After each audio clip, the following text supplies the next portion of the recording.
పగలు 3 గంటలకు ప్రార్థనా కాలమున పేతురు యోహానును దేవాలయమునకు ఎక్కి వెళ్ళుచుండగా. ఏ సమయం అది? పగలు 3 గంటలకు. హల్లెలూయా.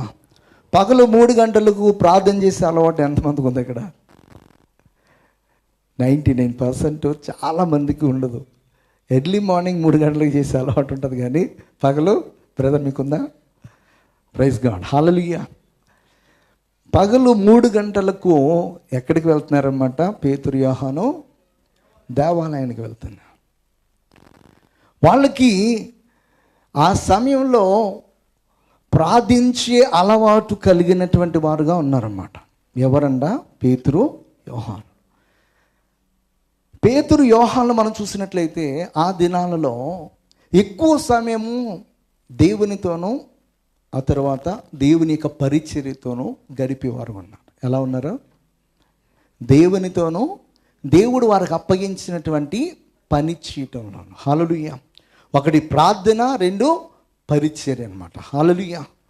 ఒకటి ప్రార్థన, రెండోది పరిచర్య చేస్తున్నటువంటి వారు వారి యొక్క సమయానికి ఎక్కడికి వెళ్తున్నారు అన్నమాట? దేవాలయానికి వెళ్తున్నారు. అక్కడ సమయాన్ని చాలా స్పష్టంగా చెప్తున్నాడు లూకా భక్తుడు. ఈ యొక్క అపోస్తల కార్యాన్ని రాసినటువంటి వ్యక్తి ఎవరన్నమాట? లూకా గారు రాశారు. అపోస్తల కార్యము చాలామంది కన్ఫ్యూజ్ అవుతారు, ఎవరు రాశారు? మన జీవితంలో ఆత్మీకంగా అభివృద్ధి చెందాలన్నా, ఆశీర్వాదాన్ని పొందుకోవాలన్నా ఎప్పుడు కూడా పంక్చువాలిటీ అనేది మెయింటైన్ చేయాలి. ఒక సమయాన్ని, మనకిష్టం వచ్చిన సమయాన్ని దేవునికి ఇవ్వడం కాదు, కానీ దేవునికి ఒక సమయము మనం కేటాయించుకుని ఆ సమయానికి దేవుని మందిరానికి వెళ్ళడం అనేది మనము అలవాటు చేసుకోవాలి. అది ఇంట్లో ఉన్నప్పుడైనానో దేవుని మందిరమైనా కూడా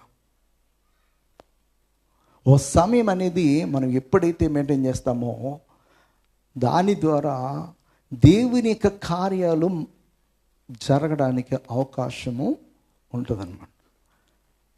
పేతురు యోహానులకు అక్కడ ఉన్నటువంటి అపోస్తలులకు ఉన్నటువంటి మంచి అలవాటు ఏంటంటే సమయానికి దేవుని మందిరంలో దేవునితో గడపాలనే ఆశతో మరి వెళుతున్నటువంటి రోజులవి. అయితే అక్కడ వారు వెళుతున్నప్పుడు ఒక వ్యక్తిని చూశాను. ఏమనంటే, పుట్టినది మొదలుకుని కుంటివాడైన ఒక మనుష్యుడు మోసుకొని పోబడుచుండెను. వాడు దేవాలయంలోనికి వెళ్ళి వారిని భిక్షమడుగుటకు కొందరు ప్రతిదినము వారి సంహారమును దేవాలయపు దూరమునది ఉంచుచూ వచ్చారు. ఇక్కడ పుట్టుకతో కుంటివాడైనటువంటి ఒక మనుష్యుడు ఎక్కడున్నాడనమాట? దేవాలయపు ద్వారము. ఆ ద్వారం పేరు అనమాట శృంగారమును దేవాలయపు ద్వారమునద్ద ప్రతి దినము కొందరి చేత మోసుకొని పోబడుచున్నటువంటి వ్యక్తి అనమాట. అంటే ఎవరైనా సహాయం చేస్తేనే ఎక్కడికి రాగలడనమాట? దేవుని దేవాలయపు ద్వారం యొద్దకు రాగలడనమాట. ఎవరి సహాయం లేకపోతే రాలేడు. ఎవరి సహాయం లేకపోతే రాలేనటువంటి ఆ కుంటివాడు పుట్టుకతో మరి అంగవైకల్యంతో పుట్టినటువంటి ఆ యొక్క వ్యక్తి ఆ దేవాలయపు ద్వారం దగ్గర ఉండి ప్రతిరోజు చేస్తున్నటువంటి పని ఏంటంటే భిక్షాటన చేస్తూ ఉన్నాడు అనమాట. ఏం చేస్తున్నాడు? భిక్షాటన చేస్తున్నాడు, అడుక్కుంటా ఉన్నాడు.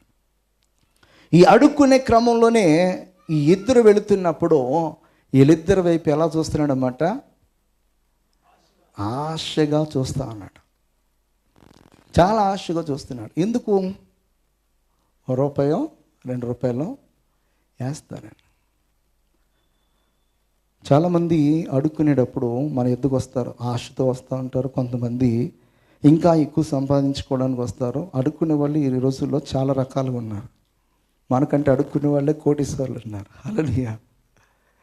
నిన్న కాక మొన్న ఒక న్యూస్ చదివానమాట. పాకిస్తాన్లో ఒక అడుక్కునే అతను కొన్ని కోట్ల రూపాయలు ఖర్చు పెట్టి విందు చేశాడు. కోట్ల రూపాయలు అన్నమాట. అయితే ఇక్కడ ఈ పుట్టినది మొదలుకొని కుంటివాడైనటువంటి ఈ వ్యక్తి ఆశగా ఎవరి వైపు చూశాడనమాట? పేతురు యోహానుల వైపు చూశాడు. ఎందుకు చూశాడంటే ఆ పూటకి ఏదైనా తినడానికి వీరి యొద్ద నుంచి ఏమైనా దొరుకుతుందేమో. అడుక్కునే వాళ్ళందరూ మ్యాక్సిమం అంతే కదా, ఈ పూటకి ఏమైనా వీళ్ళ యొద్ద నుంచి దొరికిద్దేమో. అంతేగాని ఓ సంవత్సరానికి సరిపడికి ఈడేమైనా ఇస్తాడని చెప్పి ఎవరు ఎదురు చూడరు కదా. హల్లెలూయా, ఎవరు చూడరు. ఈ పూటకి ఏదైనా దొరికిద్దేమో. అయితే ఇక్కడ వాడు ఆ పూట కోసమే ఆలోచన చేస్తున్నాడు, కానీ వాడి జీవితంలో తనకున్నటువంటి ఆ లోపాన్ని సరి చేసుకోవడానికి ఎదురు చూసేవాడిగా లేడు. దేవుని యొక్క మందిరానికి వచ్చినప్పుడు మనం కూడా దేవుడు అంత పెద్ద మొత్తాన్ని మనకి ఇస్తాడో ఇవ్వడో, అంత పెద్ద జాబ్ మనకి ఇస్తాడో ఇవ్వడో, అంత ఉన్నతమైన ఆశీర్వాదము మనకి ఇస్తాడో ఇవ్వడో అని చెప్పేసి మనం కూడా అంగవైకల్యంతో పుట్టినటువంటి వీడికి లాగానే మనం దేవుని వైపు చూడడం అనేది చేస్తాం. అలా చూడడం అనేది మనకి హ్యాబిట్గా మారిపోయింది అనమాట, అలవాటు అయిపోయింది. అలా అలవాటు అయిపోవడం వల్ల ఏమైందంటే మనం ఎప్పటికీ కూడా ద్వారం వద్ద భిక్షాటన చేస్తున్నటువంటి గుండి వాళ్ళగానే ఉండిపోతాం. దేవుడు ఏదో కృప చూపించి కొన్ని సందర్భాల్లో ఆ కుంటివాడి పైన దయ చూపించినట్లుగా మన పైన దయ చూపించబట్టి మనం ఈ స్థితిలో ఉన్నామేమో. కానీ మన దేవుని యొక్క మందిరానికి వచ్చినప్పుడు, దేవుని సన్నిధిలో మనం ప్రార్థన చేస్తున్నప్పుడు, దేవుని వైపు చూస్తున్నప్పుడు ఏదో చిన్న చిన్న ఆశీర్వాదం కొరకు ఇది దొరికితే చాలులే, ఇది ఇస్తే చాలులే అన్న విధంగా మనం చూడకోకుండా దేవుని వైపు మనం ఎలా చూడాలంటే ఆశగా చూడాలి. ఎలాంటి ఆశగా అంటే నా దేవుడు ఎంత పెద్ద కార్యానైనా కూడా నా కొరకు చేయగలడు అని ఆశతో గనక మనం చూస్తే మన లోపాన్ని దేవుడు సరిచీట మాత్రమే కాదు, కానీ మన బ్రతుకును అనేకులకు ఆశీర్వాదకరంగా మారుస్తాడు. వీడు ఒక్క పూట కొరకే ఆ ఇద్దరి వైపు చూశాడో, కానీ పేతురు యోహానులో ఏమని తలస్తున్నారంటే మొట్టమొదటిగా వీళ్ళు ఉన్న లోపాన్ని సరి చేస్తే వీడు ఇంకా ఎవరిపైనా ఆనుకొనడు, ఎవరి వైపు తేరి చూడడు, ఎవరి వైపు కూడా ఆశతో మరి అడుక్కోవడానికి ఎదురు చూడగాని వీడే ఇంకొకరికి పెట్టేలాగా మారతాడని చెప్పేసి పేతురు యోహానులో తలంచి అక్కడ చేసినటువంటి కార్యం చూస్తే, దూరమునద్ద ఉంచుచు వచ్చిరి పేతురు యోహానులు దేవాలయంలో ప్రవేశింపబోనప్పుడు వాడు చూచి భిక్షమడుగగా పేతురు యోహాను వాడిని తేరి చూసి మా తట్టు చూడమనరి. వాడు వారి తట్టు ఏమైనా దొరుకునని కనిపెట్టుచు వారు ఎందుకు లక్ష్యమిచ్చారు. దేవుని యొద్దకు మనం వస్తాము, కానీ దేవుని సన్నిధిలో దేవుని వైపు చూస్తూ మనము ప్రస్తుతము మనకున్నటువంటి చిన్న చిన్న సమస్య వైపే మనం చూస్తూ దాన్నే చాలా పెద్దదిగా చేస్తూ దేవుని దాని ముందర చాలా చిన్నవాడుగా చేస్తూ మనము దేవుని సన్నిధిలో ప్రార్థన చేస్తాం. వీడు కూడా అలాగే ఆలోచన చేస్తాడు. ఈ కుంటివాడు కూడా అలాగే ఆలోచన చేస్తున్నాడు. ఏమనంటే నాకున్నటువంటి అంగవైకల్యానికి నాకు ఈ రోజుకి వీళ్ళ యొద్ద నుంచి ఏమైనా దొరికితే చాలు అన్నట్టుగానే చూస్తున్నాడు. మా వైపు చూడు అంటే వాళ్ళ చేతుల్లోనో వాళ్ళ జోబుల్లోనో ఏమైనా ఉందేమో, నా కొరకు తీసిస్తారేమో అని ఆలోచనతోటే ఉన్నాడు. కానీ వాళ్ళ ఏమైనా ఉన్నాయా? ఓ పూట భోజనం పెట్టడానికి కూడా వాళ్ళకే లేదు. హల్లెలూయా, వాళ్ళకే లేదు. కానీ వాళ్ళ దగ్గర ఉన్నది ఏంటంటే వీటికి మించినది ఉంది. హల్లెలూయా, వీటికి మించినది దేవుని యొక్క శక్తి వారి దగ్గర ఉంది, దేవుని యొక్క ఆత్మ నడిపింపు వారి దగ్గర ఉంది, దేవుని యొక్క అభిషేకం వారి దగ్గర ఉంది. దేవుని యొక్క నామములో వారు ప్రార్థన చేస్తే ఎలాంటి కార్యమైనా జరిగే విధముగా వారి యొక్క జీవితం ఉంది. ఈరోజు నీ జీవితంలో ఇది ఉంది అది లేదు అని చెప్పేసి నువ్వు అనుకుంటున్నావేమో. అన్నిటికంటే ప్రాముఖ్యమైనది నీ జీవితము. ఆ జీవితము దేవునికి ఇంపైన సువాసనగా ఉండే విధముగా నువ్వు ఎప్పుడైతే మలుచుకుంటావో, ఏమి ఉన్నా లేకపోయినా నువ్వు సంతోషించగలవు, ఏమున్నా లేకపోయినా కూడా నువ్వు ధైర్యంగా నిలబడగలవు, ఏమున్నా లేకపోయినా నీకు అన్నీ ఉన్నట్లుగానే తృప్తి చెందగలవు. ఈ రోజున దేవుని యొక్క సన్నిధానికి వస్తున్నటువంటి చాలామంది తృప్తి లేనటువంటి వారు ఉంటున్నారంటే ఇంకను లోకానుసారంగానే చూస్తూ ఉన్నారు, కానీ ఆత్మానుసారంగా చూసే విధముగా ఎవరు కనపడట్లేదు. ఇక్కడ ఈ కుంటి వాళ్ళలాగానే మనం కూడా ఆలోచన చేస్తూ దేవుని యొక్క మందిరంలో దేవుని స్తుతిస్తున్నామేమో, దేవుని కనపరుస్తున్నామేమో, దేవుని మహిమపరుస్తున్నామేమో. మనలో లోపం ఉంచుకొని దేవుని సన్నిధిలో మనం ప్రార్థన చేసినంత కాలము పొందాల్సినటువంటి ఆశీర్వాదాన్ని మనము పొందుకోలేము. ఎప్పుడైతే ఆ లోపాన్ని మనం తీసివేసుకుంటామో, దేవుని యొక్క శక్తిని మనం ఎప్పుడైతే గ్రహిస్తామో, దేవుని పైన పరిపూర్ణమైన విశ్వాసం మనకి ఎప్పుడైతే వస్తుందో, అప్పుడు మనలో ఉన్నటువంటి లోపాన్ని దేవుడు సరిచేయటం మాత్రమే కాదు, కానీ మనల్ని పరిపూర్ణులుగా చేస్తాడు దేవుడు. హల్లెలూయా, హల్లెలూయా. ఇక్కడ ఈ యొక్క కుంటివాడు అలాగనే చూస్తూ ఉన్నాడు, కానీ వాడిని ఎక్కడ సరి చేస్తే వీడు బాగవుతాడా అని చెప్పేసి వీరిద్దరూ కూడా పేతురు యోహాన్లు అతని వైపు ఏం చేస్తున్నారన్నమాట, తేరి చూస్తూ ఉన్నారు. పేతురు యోహాను వాడిని తేరి చూసి మా తట్టు చూడమని, వాడు వారి యొద్ద ఏమైనా దొరుకునని కనిపెట్టుచు వారి యందు లక్ష్యం ఉంచాను.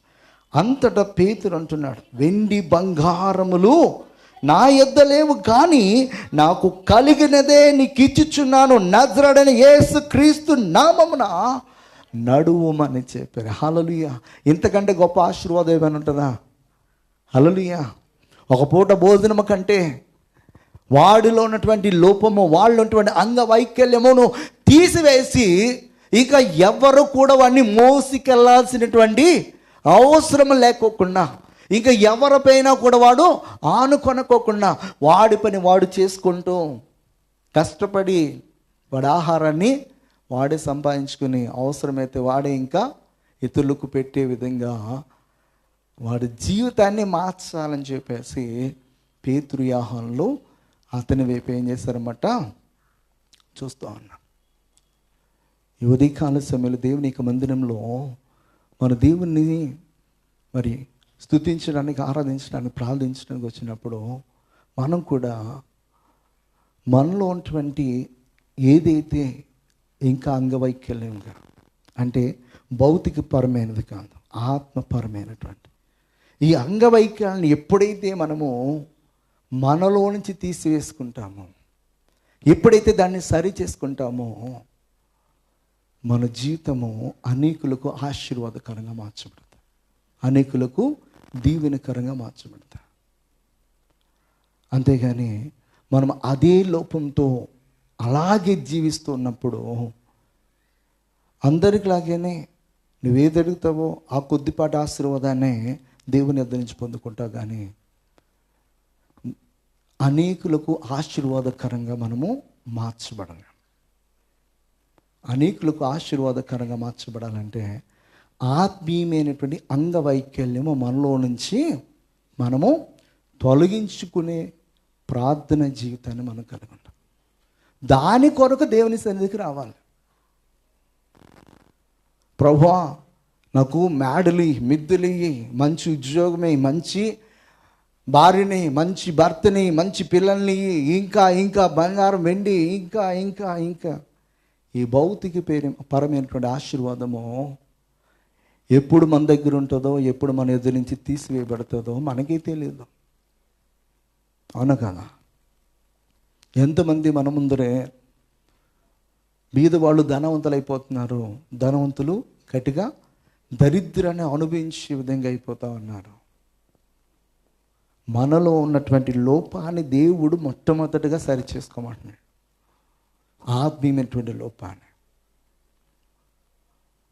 ఆత్మీయమైనటువంటి లోపం ఎప్పుడైతే మనం సరి చేసుకుంటామో ఇవన్నీ కూడా ఆటోమేటిక్గా ఏమవుతాయి అన్నమాట, మనతో పాటే వస్తాయి. దేవుడు వెతకమన్నది ఒకటైతే మనము దేవుని సన్నిధానికి వచ్చి వెతుకుతున్నది మరొకటి. ఆత్మ సంబంధమైనటువంటి ఆశీర్వాదాన్ని అడగమని చెప్పి దేవుడు అడుగుతూ ఉంటే, దేవుడు చెప్తూ ఉంటే మనం భౌతికపరమైనటువంటి ఆశీర్వాదాన్ని దేవుని సన్నిధిలో అడగడానికి కన్నీరు కారుస్తూ ఉన్నాం. ప్రభువైన యేసుక్రీస్తు వారు తన నోటితో చెప్పినటువంటి మాట, మొట్టమొదటిగా నా నీతి నా రాజ్యాన్ని వెతకమన్నాడు. ఆయనకి నీతి, ఆయనకి రాజ్యం భౌతికపరమైందా, ఆత్మపరమైందా? ఆత్మపరమైన. అయితే ఆత్మపరమైనటువంటి నీతిని, రాజ్యాన్ని వెతుకుతూ వెళుతున్నప్పుడు భౌతికపరమైన ఆశీర్వాదము అంటే నువ్వు ఏమి ధరించాలో, అంటే వస్త్రములు నీకు వస్తాయని చెప్పాడా లేదా ఆయన? ఆహారము నీకు అనుగ్రహింపబడతాయని చెప్పాడా లేదా? ఇండ్లు అన్నీ కూడా వస్తాయి. మన మత్తయి సువార్తలో, కాబట్టి మీరు ఆయన రాజ్యమును నీతిని మొదట వెతుకుడి, అప్పుడు అవన్నీ మీకు అనుగ్రహింపబడును. రేపటిని గురించి చింతింపకడి, రేపటి దినము దాని సంగతులను గురించి చింతించును. ఏనాటికీడు ఆనాటికి చాలును. హల్లెలూయా. మీకు బాగా అర్థం అవ్వాలంటే 21 నుంచి చదివితే మీకు అర్థమవుతుంది. మనం గుర్తించుకోవాల్సింది ఏంటంటే, మనం ఆత్మ సంబంధమైన ఆశీర్వాదం కొరకు ఎదురు చూస్తూ ఇటు లోకానుసారమైన ఆశీర్వాదానికి కూడా మనం ప్రాకులాడుతున్నామంటే మరి మన జీవితము రెండింటికి చెడ్డ రేవడిగా మారుతుంది అనమాట. ఒక మనిషి 2 పడవల మీద కాలు వేస్తే ఏమవుతుంది? గొడ్డుకి చేరుతాడా? ఒడ్డుకి వెళ్తాడా లేదా? ఎక్కడుంటాడో? ఆ రెండింటికి చెడిన వాడే నీటిలో ఉంటాడు. హల్లెలూయా. అది రెండింటికి చెడ్డ రేవడి అంటే అదనమాట. హల్లెలూయా. అయితే ఇక్కడ మనము ఉంటే దేవునికైనా దాసులుగా ఉండాలి, లేదంటే దానానికైనా. క్రైస్తవులుగా మనం చేసే గొప్ప పని ఏంటంటే రెండింటికి దాసులుగా ఉంటాము. హల్లెలూయా. 2 కావాలి మనకి. దేవునికి సన్నిధానానికి వచ్చినప్పుడు, దేవుని సన్నిధిలో మన నిశ్చయంగా మనము ఆత్మ సంబంధమైనటువంటి దాహము కలిగి దేవుని సన్నిధిలో మనము ప్రార్థన చేస్తే ఆత్మ సంబంధం వాటితో పాటు దేవుడు ఏమి ఇస్తాడన్నమాట. ఇక్కడ అవన్నీ కూడా అన్నాడు. అవన్నీ అంటే ఇక్కడ మీరు చదివితే 26 వచనం, అందువల్ల నేను మీతో చెప్పినది ఏమనగా 25, ఏమి తిందుమో ఏమి త్రాగుదమో అని మీ ప్రాణమును గూర్చి అయినను, ఏమి ధరించుకుందమో ఏమి అని మీ దేహమును గూర్చి అయినను చింతింపకుడి. ఆహారము కంటే ప్రాణమును, వస్త్రము కంటే దేహము గొప్పవి కావా? ఆకాశ పక్షులను చూడి అవి విత్తవు, కొయ్యు, కొట్లలో కూర్చుకొను, అయినను మీ పరలోకపు తండ్రి వాటిని పోషించుచున్నాడు. మీరు వాటికంటే బహు శ్రేష్ఠులు కారా? హల్లెలూయా. వాటికంటే 100 పిచ్చుకల కంటే మనము శ్రేష్టమైన వారమంట. మరి ఈ భూమిపైన ఎగిరే పక్షులు కావచ్చు, భూమిపైన నడిచే జంతువులు కావచ్చు, పాకే పురుగులు కావచ్చు, జలచరాలు కావచ్చు, ఇవన్నీ అంట ఆశతో సర్వసృష్టికి కారణభూతుడు అంటే దేవుని వైపు చూస్తాయంట. అవి చూస్తున్నాయని చెప్పేసి ఆ దేవుడు ఏం చేస్తాడంట, గుప్పిలి విప్పుతాడంట. ఆయన గుప్పిలి విప్పగా అవన్నీ కూడా తృప్తిగా తిని చక్కగా వాటి కడుపుని నింపుకొని చాలా సంతోషంగా జీవిస్తున్నాయి. ఏ కుక్క అయినా, ఏ పందైనా, ఏ ఎలకైనా, ఏదైనా కానీ మనకు లేక పంటలు పండించుకుంటాయంటే పండించుకో. అవి దేవుని వైపు చూస్తాయి, దేవుడు వాటికి ఇస్తాడు. మనము దేవుని వైపు చూడగలిగే మనస్సు మనకుంటే కనుక దేవుడు నడిపిస్తాడు. ఎలాంటి స్థితిలో ఉన్నా కూడా మనలను నడిపించగలిగినటువంటి సమర్థుడు ఆయన. అయితే మనం దేవుని మందిరానికి వచ్చినప్పుడు ఆత్మీయమైనటువంటి లోపము కలిగిన వారముగా దేవుని సన్నిధిలో ప్రార్థన చేసేవారుగా కాకుండా ఆత్మీయమైనటువంటి దాహము కలిగి మన దేవుని సన్నిధిలో ప్రార్థన చేస్తున్నప్పుడు మన శరీరానికి కావలసిన వాటిని అన్నిటినీ కూడా మనము పొందుకుంటాం. బైబిల్ గ్రంథంలో ఒక వ్యక్తి గురించి చదివినప్పుడు ఒక విషయం నాకు బాగా అర్థమవుతుంది, బాగా నచ్చింది కూడా.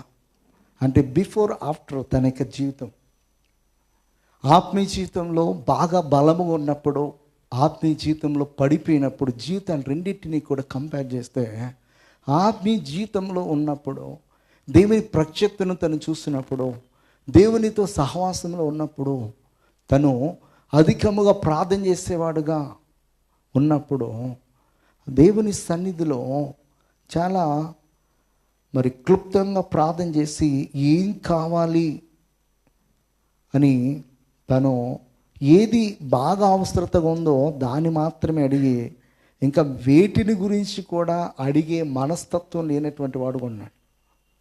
ఎవరంటే సొలొమోను దేవుని సన్నిధిలో ప్రార్థన చేసినప్పుడు దేవుని యొక్క ప్రత్యక్షతను చూసినటువంటి వ్యక్తి అన్నమాట. దేవుని యొక్క ప్రత్యక్షతను చూసినటువంటి వ్యక్తి దేవుడు ఒక రోజున తనతో మాట్లాడుతున్నాడు, సొలొమోను నీకేం కావాలని చెప్పి. ఏం కావాలన్నప్పుడు సొలొమోను ఏమంటున్నాడంటే, నాకు ఇంత భారాన్ని ఇంత బరువును నా మీద ఉంచు. నా తండ్రికి పుట్టినటువంటి కుమారులు చాలామంది ఉన్నప్పటికీ కూడా చిన్నవాడైనటువంటి లేత ప్రాయంలో ఉన్నటువంటి నాకు ఈ అధికారాన్ని ఇచ్చే 12 గోత్రాల్లో ఇన్ని లక్షల మందిని నేను పరిపాలించడానికి నాకు కావలసినటువంటి సామర్థ్యము, కావలసినటువంటి జ్ఞానము, ఎవరికి కూడా అన్యాయం చేసే విధముగా నా తీర్పు ఉండకోకుండా ఉండే విధంగా తగిన జ్ఞానాన్ని దేవా నాకు ఇయ్యని చెప్పేసి అడిగితే దేవుడు అదొక్కటే ఇచ్చాడా? 1+1 ఆఫర్ ఇచ్చాడనమాట. హల్లెలూయా.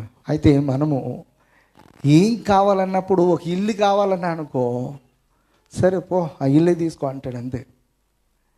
భౌతిక పరమైనటువంటి ఆశీర్వాదం కొరకు దేవుని సన్నిధిలో మనం కన్నీరు కారిస్తే ఆ ఒక్కదాన్నే పొందుకుంటాం,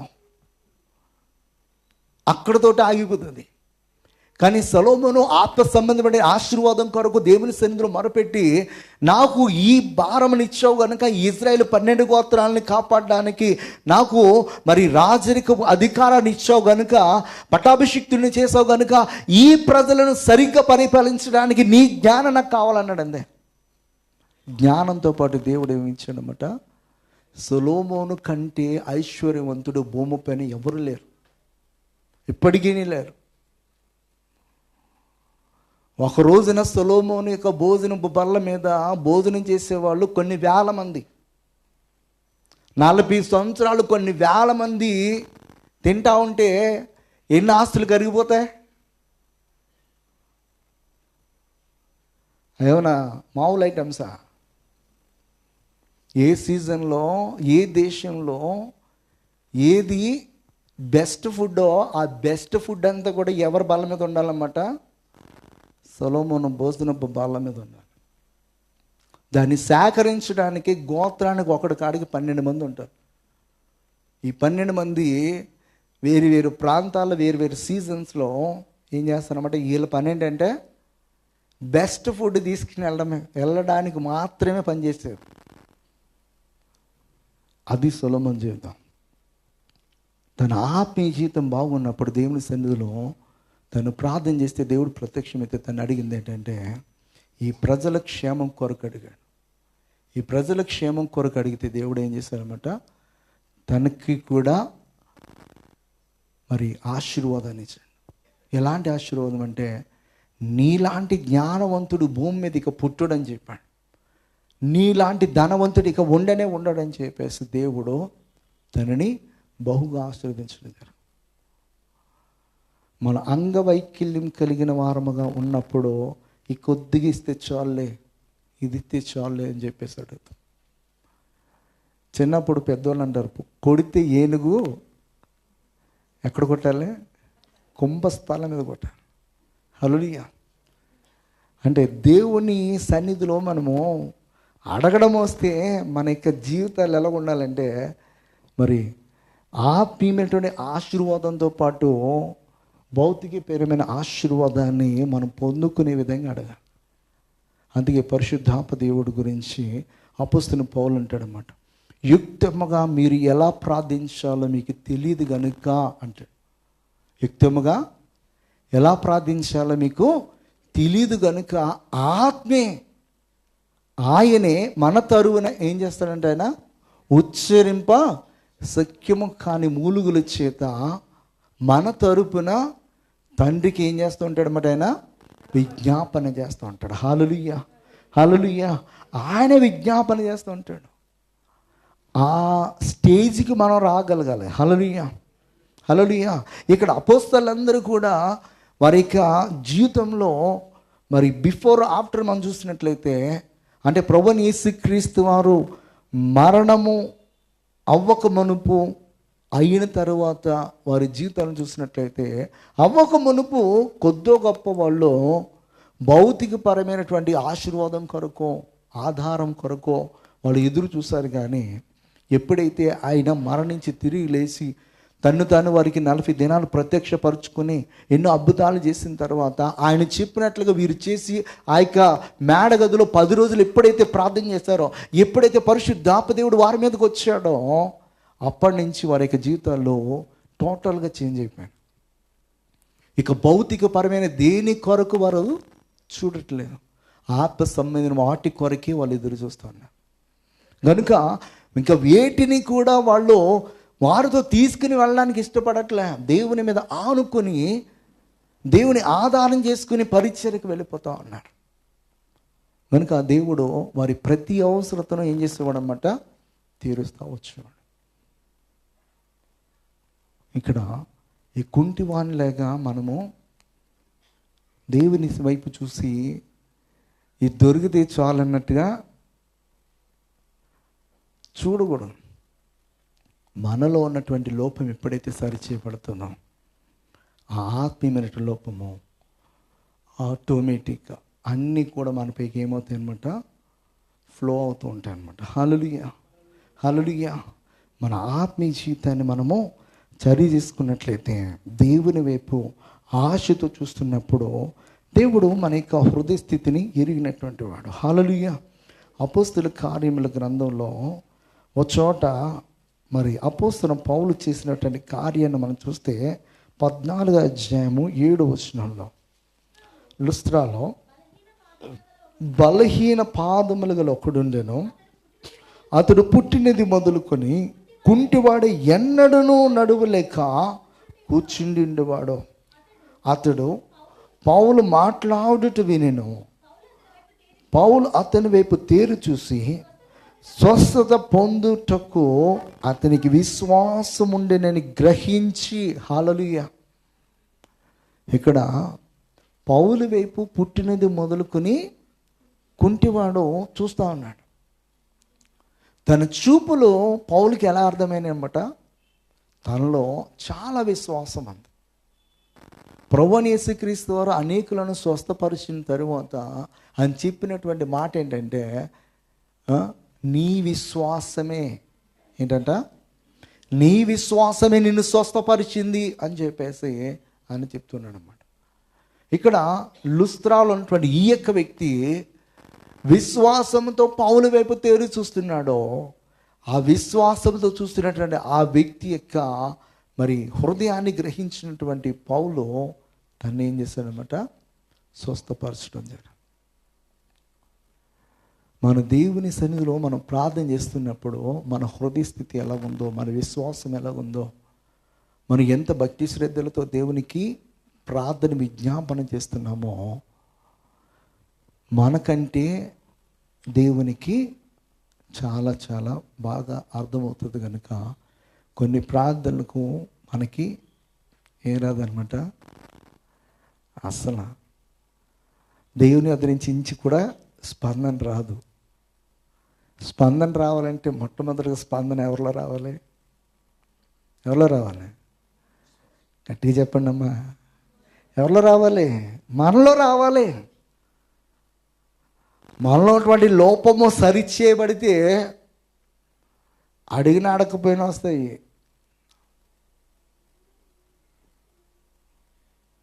దేవుని సన్నిధానికి వచ్చినప్పుడు మనము దేవుని అడిగేటప్పుడు కూడా మనము లోకానుసారమైనటువంటి ఆశీర్వాదం కొరకు మనము అడగకోకుండా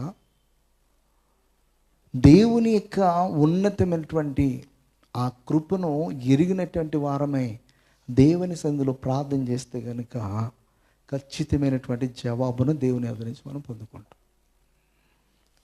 ఇక్కడ సొలొమోను గురించి మనం ఓ మాట చదువుకున్నాం.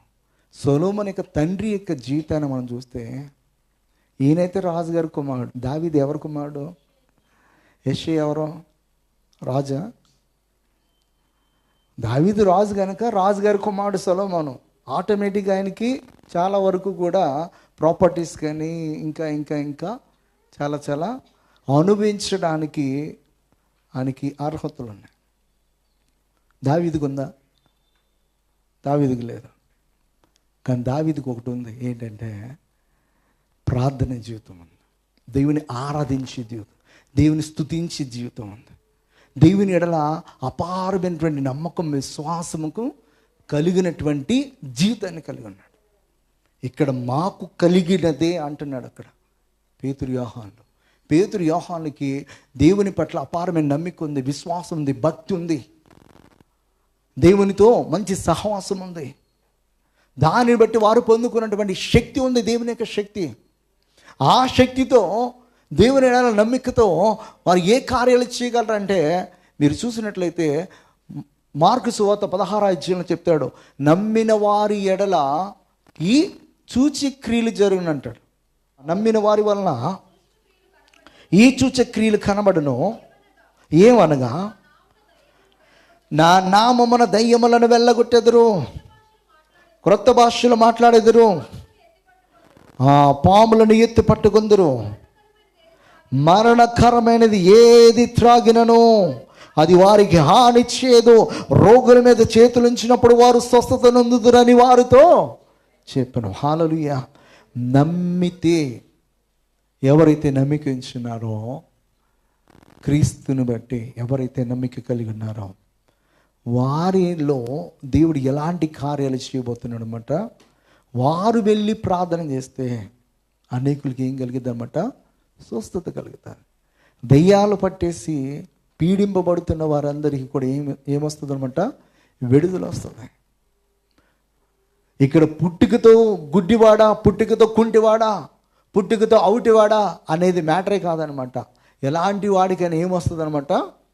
స్వస్థత, విడుదల వస్తుంది.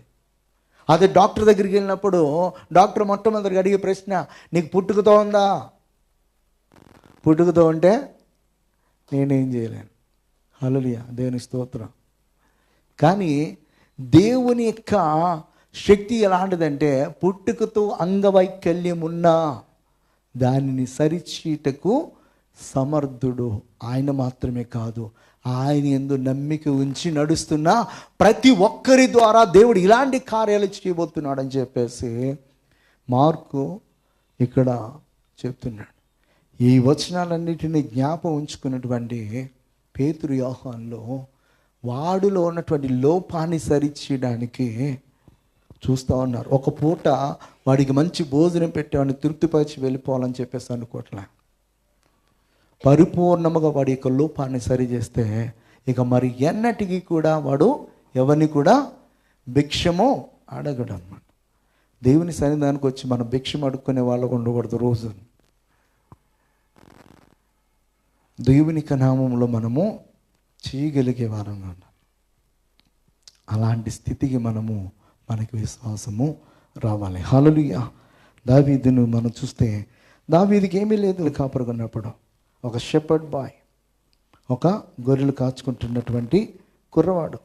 ఆ కుర్రవాళ్ళలో ఉన్నది ఏంటంటే విశ్వాసము, ప్రార్థన జీవితము, దేవుని స్తుతించి ఆరాధించే జీవితం. ఆ ఆరాధించే జీవితంలో ఒక రోజున ఒక మాట అంటున్నాడు అన్నమాట. ఏమనంటే, ప్రభువా, నన్ను నీవు ఎక్కలేనంత కొండపైకి ఎక్కించు. ఎక్కలేనంత కొండపైకి. ఎందుకు? అందరికంటే ధనవంతుడని పిలవడానిక? అందరికంటే గొప్పని పిలవడానిక? కాదు. దావీదు యొక్క హృదయంలో చాలా కోరికలు ఉన్నాయి. ఎలాంటి కోరికలు అంటే, దేవుని యొక్క మందస్సము అప్పటి వరకు ఎక్కడుందనమాట? తెరల చోటున ఉంది. ఎన్ని సంవత్సరాలంటే, ఐగుప్తు దేశంలో బయలుదేరినప్పుడు ఇజ్రాయిలీలో ఎక్కడ? సీను అరణ్యంలో చేయబడింది ఈ మందస్సము. ఆ అరణ్యంలో చేయబడిన ఆ మందస్సము అప్పటి నుంచి దావీదు రాజుగా 40 సంవత్సరాలు పరిపాలన చేసినంత కాలము ఆ డేరాల మధ్య ఆ యొక్క తెరల చోటన ఉంది. ఎక్కలేనంత కొండపైకి నన్ను ఎక్కించమని ఎందుకంటున్నాడంటే, ఆ తెరల చాటు ఉన్నటువంటి దేవుని యొక్క మందసాన్ని ఎక్కడికి తీసుకుని వెళ్ళాలనుకుంటున్నాడు అనమాట? చాలా విలువైన మందిరములోనికి తీసుకుని వెళ్ళాలనుకోండి. అది దావీదు యొక్క ఆలోచన విధానం. మన దేవుడు ఆశీర్వదించాలంటే మన యొక్క ఆలోచన విధానము చాలా ఉన్నతంగా ఉండాలి. ఎవరి పట్ల అంటే దేవుని పట్ల, దేవుని యొక్క వాక్యం పట్ల. ఎప్పుడైతే అలాంటి ఉన్నతమైన ఆలోచన కలిగి ఉంటావో భౌతికంగాను ఆత్మికంగాను ఈ లోకానుసారంగా పరలోకానుసారంగా అన్ని విధాలా కూడా మనం ఆశీర్వదింపబడడానికి అవకాశం ఉంటుంది అన్నమాట. యాకోబు భక్తుడు అంటాడు, మీరు అడిగినను ఈ లోకంలో మీ భోగముల నిమిత్తం అంటాడు. ఏమంట? మీ భోగముల నిమిత్తం మీరు అడుగుతున్నారు కనుక మీరు పొందుకోలేకపోతున్నారని చెప్తాడు. హల్లెలూయా.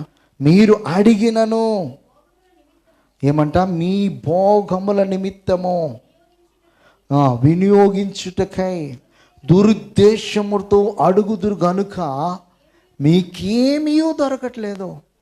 అడుగుతారు చాలామంది. ఈ లోకంలో ఎలా ధనవంతుడిగా ఉండాలి, ఎలా మంచి లగ్జీరియస్ లైఫ్ని లీడ్ చేయాలి, ఎలా నేను విలువైన వస్తువులు వాడాలి అని చెప్పేసి వీటినే దృష్టిలో పెట్టుకుని అడుగుతూ ఉంటాను. దేవుడు ఒకవేళ నీకు ఉన్నతమైన ఆశీర్వాదాన్ని ఇవ్వాలంటే నువ్వు దేవుని కొరకు చాలా ఉన్నతమైనటువంటి ఆలోచన కలిగి ఉండాలి. దేవునికి చిత్తంలో అంటాడు. అందుకే దీనికి ఎగ్జాక్ట్గా ఆన్సర్ మనకి ఎక్కడ దొరికిందంటే 1 యోహానులో 5వ అధ్యాయంలో 14-15 చదివితే మీకు అర్థమవుతుంది. ఆయన బట్టి మనకు కలిగిన ధైర్యం ఏదనగా ఆయన చిత్తానుసారముగా. హల్లెలూయా. ఏమంట? ఆయన చిత్తానుసారంగా మనం ఏది అడిగినను ఆయన మన మనవి ఆలకించునని మనం ఎరిగిన ఎడల మనం ఆయనను వేడుకొనినవి మనకు కలిగినవని ఎరుగుదము. హల్లెలూయా. ఆయన చిత్తానుసారంగా మనం ఏది అడిగినా కూడా ఆయన ఏం చేస్తాడన్నమాట? మనవి ఆలకిస్తాడు.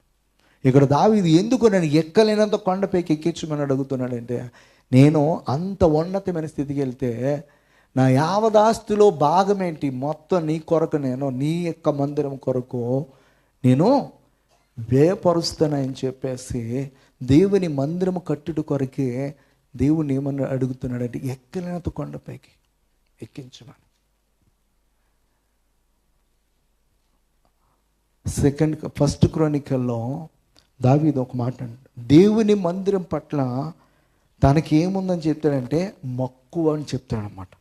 ఏమనంటే మక్కువ చేత నేను ఇదంతా కూడా సంపాదించాను అంటాడు. కొన్ని లక్షల టన్నుల బంగారాన్ని సంపాదించాడు. దేని కొరకు? దేని కొరకు? దేవుని మందిరం కట్టడానికి లక్షల టన్నుల బంగారాన్ని ఎవరైనా సంపాదిస్తారందా? వాళ్ళ కొరకే సంపాదించుకుంటారు కానీ దేవుని మందిరం కోసం సంపాదిస్తారు ఎవరైనా? వాళ్ళ కోసమే ఇండ్లు కొనుక్కోవడానికో ఇంకా ఇంకా ఇంకా పొలాలు కొనుక్కోవడం, బంగారం కొనుక్కోవడం, ఎన్ని కొనుక్కున్నా కూడా దేవుని మందిరం కోసం ఆలోచన చేయనటువంటి వారు చాలామంది ఉంటారు. కానీ దావీదు ఇక్కడ ఎందుకు అడుగుతున్నాడంటే, నేను ఎక్కలేనంత కొండపైకి ఎందుకు ఎక్కాలంటే, ఎందుకు అంత ఉన్నతమైన ఆశీర్వాదం కావాలంటే, నీ మందిరం ఇక తెరల చాటున ఉండకూడదు. ఈ ప్రపంచంలో ఈ భూమిపైన ఏ ప్రాంతంలో ఏ దేవతకి ఏ దేవుడికి కట్టినటువంటి దేవాలయాల కంటే కూడా నేను నీ కొరచే ఆ దేవాలయము చాలా ఉన్నతమైనదిగా ఉండాలి. ఆ దేవాలయం ముందర ఏ దేవాలయం కూడా పని చేయకూడదు. విలువైన దాని విషయమే ఆలోచన చేస్తున్నాడు. ఆ విలువైనది దేవుని మందిరము అని చెప్పేసి దాని కొరకు ఆలోచన చేస్తున్నాడు. ఇక్కడ 2 క్రోనికల్ ఏమమ్మా? 1 క్రోనికల్ 22 చదవండి.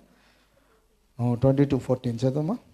ఇదిగో నేను నా కష్టస్థితిలోనే ప్రయాసపడి యెహోవా మందిరము కొరకు ఏమంటున్నాడు? 2 లక్షల మణుగుల బంగారమును 10 కోట్ల మణుగుల వెండిని తూత సఖ్యము కాని విస్తారమైన ఇత్తడిని ఇనుమును సమకూర్చున్నాను, మ్రాణులను రాళ్లను కూర్చుంటిని, నీవింకను సంపాదించదు అంటాడు. హల్లెలూయా. హల్లెలూయా. దేవుని మందిరం పట్ల అంత ఆసక్తి కలిగి అంతా కూడా సమకూర్చాడు నిజం చెప్పాలంటే. కానీ లాస్ట్లో ఆ ప్లాన్ అంతా కూడా దేవుడు నీ చేతులతో కట్టించుకోవడం నాకు ఇష్టం లేదని చెప్పేసి దేవుడు అన్నందుకు ఆగిపోయాడు అంతే. లేకపోతే మందిరము ఎవరి చేత కట్టబడాలన్నమాట? దావీదు చేతనే కట్టబడాలి. దావీదు అన్నీ సమకూర్చేశాడు. పనివారిని ఏంటి, బంగారం, ఇత్తడి, వెండి, ఇనుము, మనం వాడుతున్నటువంటి గ్రానైట్ స్టోన్స్, అలాంటివి చాలా చాలా విలువైనవి, చాలా రకాలు ఆయన గారు సమకూర్చారు. అందుకే యెరూషలేము మందిరాన్ని నాశనం చేసినటువంటి వాళ్ళు రాళ్లతో సహా ఎత్తుకుపోయారు. ఏమి ఉంచలేదు అక్కడ. అంత విలువైనటువంటి రాళ్ల చేత, అంత విలువైనటువంటి సామాగ్రి, 34 లక్షల కేజీల బంగారాన్ని సమకూర్చాడంట. ఎన్ని? 34 lakhs of kgs అన్నమాట.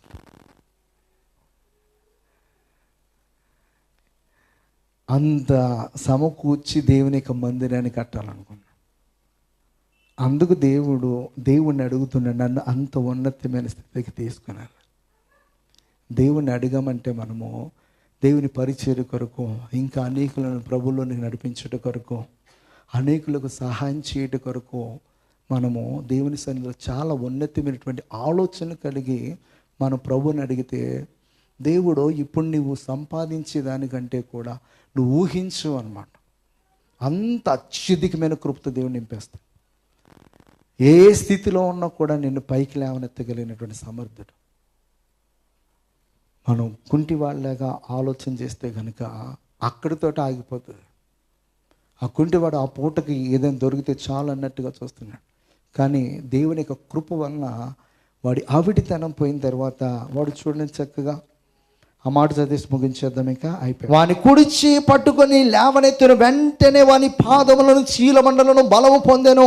వాడు దిక్కున లేచి నిలిచి నడుచుచు గొంతులు వేచు దేవుని స్తుతించుచు వారితో కూడా దేవాలయంలోనికి వెళ్ళాను. ఎంత భాగ్యం ఆలోచన చేయండి.